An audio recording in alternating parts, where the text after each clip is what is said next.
Hi friends, welcome to ஜெய்அப் style. வாங்க நம்ம வந்து இன்றைக்கி என்ன பார்க்க போகிறோம்னா ஒரு ஸ்வீட் ரெசிபி தாங்க நம்ம பார்க்க போகிறோம். என்ன ஸ்வீட்னா சப்போட்டா அல்வா. உடம்புக்கு ரொம்ப ஆரோக்கியமான ஒரு ஸ்வீட் தாங்க நம்ம இன்றைக்கி பண்ணியிருக்கிறோம். நிறைய பேர் சப்போட்டா பழம் அப்படியே சாப்பிட விரும்ப மாட்டாங்க. இது மாதிரி இல்லை, நீங்கள் செஞ்சு கொடுத்து லைக் பண்ணி சாப்பிடுவாங்க. அதே மாதிரி எல்லோருக்குமே பிடிக்கும் இந்த அல்வா. உங்களை செஞ்சு கொடுத்தீங்கன்னா கண்டிப்பாக வந்து ஸ்கிப் பண்ணாமல் முழுசாக பாருங்கள். பார்த்துட்டு உங்களுக்கு ஃபீட்பேக் கண்டிப்பாக கமெண்ட் பாக்ஸில் ஷேர் பண்ணுங்கள் ஃப்ரெண்ட்ஸ்.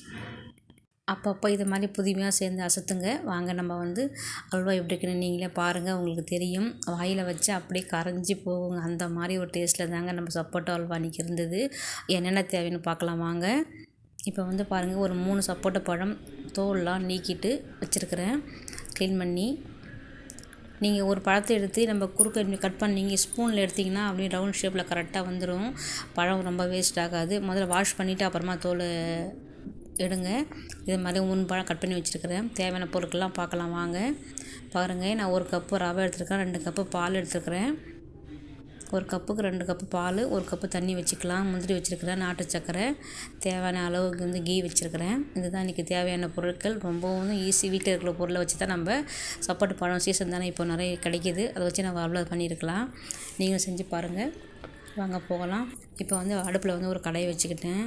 1 ஸ்பூன் கீ போட்டுக்கலாம் வாங்க. கீ நல்லா மெல்ட் ஆனோடனே நம்ம வச்சுருக்கிற முந்திரி பருப்பில் வறுத்துக்கலாம்.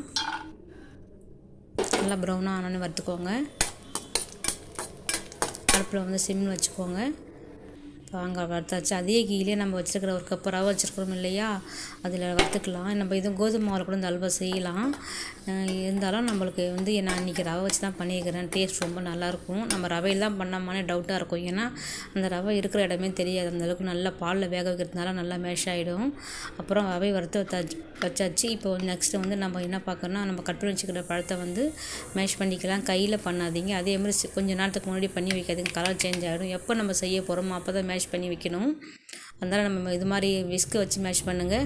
அப்புறம் அடுப்பில் நம்ம வேறு பேன் வச்சுக்கிட்டேன். நம்ம வச்சுக்கிற பால் 2 கப்பு இருக்குது இல்லையா, அதில் சேர்த்துக்கலாம். 1 கப்பு தண்ணி சேர்த்துக்கிட்டேன். அது உங்களுக்கு வீடியோவில் நான் காமிக்க முடியல, வாயில் சொல்லியிருக்கிறேன். பாருங்கள், நல்லா வந்து கொச்சிடுச்சு பால். இப்போ வச்சுருக்கிற ரவையை வறுத்து வச்சுக்கிற ரவையை நம்ம இதில் போட்டு கிளறிக்கலாம். அடுப்பில் சிம் வச்சுக்கோங்க, அடி பிடிச்சிடும், கட்டி தட்டிடும் ரவை. அதனால் அடுப்பில் சிம்மை வச்சுட்டு கை விடாமல் கிளறுங்க. நல்லா இந்த பாலில் தான் இந்த ரவை நல்லா வேகும். அது நல்லா பாலில் வேகிறதுனால சாப்பிட்டா வந்து ரவை இருக்கிற மாதிரியே தெரியாது. அந்த ரவை இருக்கிற பதம் அந்த மாதிரி தெரியவே தெரியாது. நல்லா மேஷ் ஆகிடும் பாலில். பாருங்கள், நல்லா மேஷ் ஆகிடுச்சு. கரெக்டாக இருக்கும். நீங்கள் வச்சிங்கன்னா 2 கப்பு பால் 1 கப்பு தண்ணி வச்சிங்கன்னா கரெக்டாக இருக்கும் மெஷர்மெண்ட்டு. இப்போ நம்ம எந்த அளவுக்கு ஒரே கப்பு நம்ம ரவை எடுத்தோமோ அதே கப்பில் நம்ம நாட்டு சக்கரை எடுத்துருக்குறோம். நம்ம மேஷ் பண்ணி வச்சுக்கிற பழத்தையும் நம்ம இதில் சேர்த்துக்கலாம். ரவை நல்லா பால்லே வந்துடுச்சு இல்லையா, அப்புறம் மேஷ் பண்ணி வச்சுக்கிற சப்போட்டா பழம் பேஸ்ட் இருக்கு இல்லையா, அதையும் போட்டு நல்லா கிளறி விட்டுக்கோங்க. ஒரு 2 நிமிஷம் நல்லா வேக வச்சுக்கலாம்.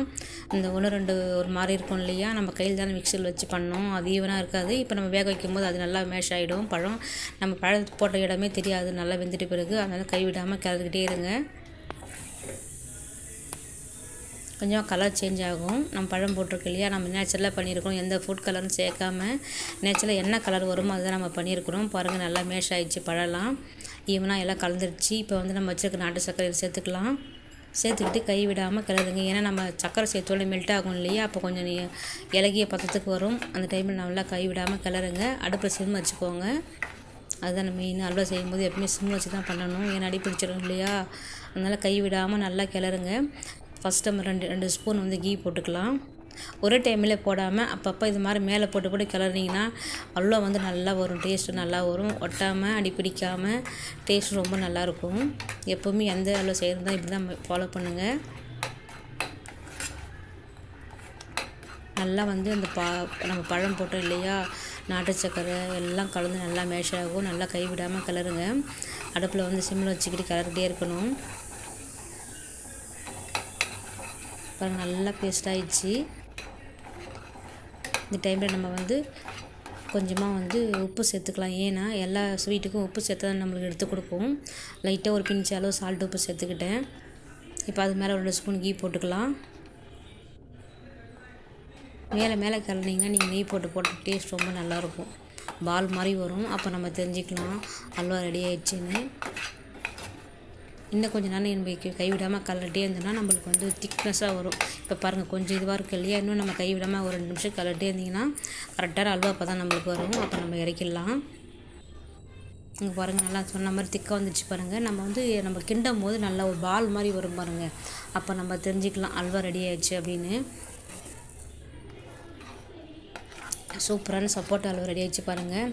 குழந்தைங்களாம் ரொம்ப பிடிக்கும், விரும்பி சாப்பிடுவாங்க. நம்ம நாட்டு சக்கரை சேர்த்துருக்குறோம், நெய் போட்டிருக்கோம், அதனால் ரொம்ப ஹெல்த்தியான ஒரு அல்வா தான் இது. கண்டிப்பாக நீங்கள் செஞ்சு பார்த்துட்டு எப்படி இருக்குன்னு சொல்லுங்கள் ஃப்ரெண்ட்ஸ். ஸ்கிப் பண்ணாமல் முழுசாக பாருங்கள். அவ்வளோதாங்க, ரெடி ஆகிடுச்சு சப்போட்டா அல்வா. நல்லா பால் மாதிரி ஒட்டாமல் அழகாக பதத்துக்கு வந்துடுச்சு. இப்போ நம்ம வந்து அதுக்கு மேலே வந்து இப்போது வறுத்து வச்சுக்கிற முந்திரி போட்டுக்கிட்டு ஒரு ஸ்பூன் வந்து கீ போட்டுக்கலாம். லாஸ்ட்டு ஃபினிஷிங் டச் இப்போ தான் கீ. இதுக்கப்புறம் நம்மளுக்கு கீ தேவைப்படாது. நான் கொஞ்சமாக முந்திரி சேர்த்துக்கிட்டேன், ஏன்னா நம்ம கார்னிஷ்காக மேலே கொஞ்சம் போடணுன்றதுனால நான் கொஞ்சமாக முந்திரி போட்டுக்கிட்டேன். நீங்கள் வீட்டில் சாப்பிட்ற மாதிரி தான் எல்லா முந்திரி ஒரு டைமில் போட்டுக்கோங்க. இல்லை ஏலக்காய் பொடி நீங்கள் விருப்பம் இருந்தால் போட்டுக்கோங்க. எங்களுக்கு பிடிக்காதுன்றதுனால ஏலக்காய் பொடி சேர்க்கலை. சூப்பரான அல்வா ரெடி ஆயிடுச்சுங்க.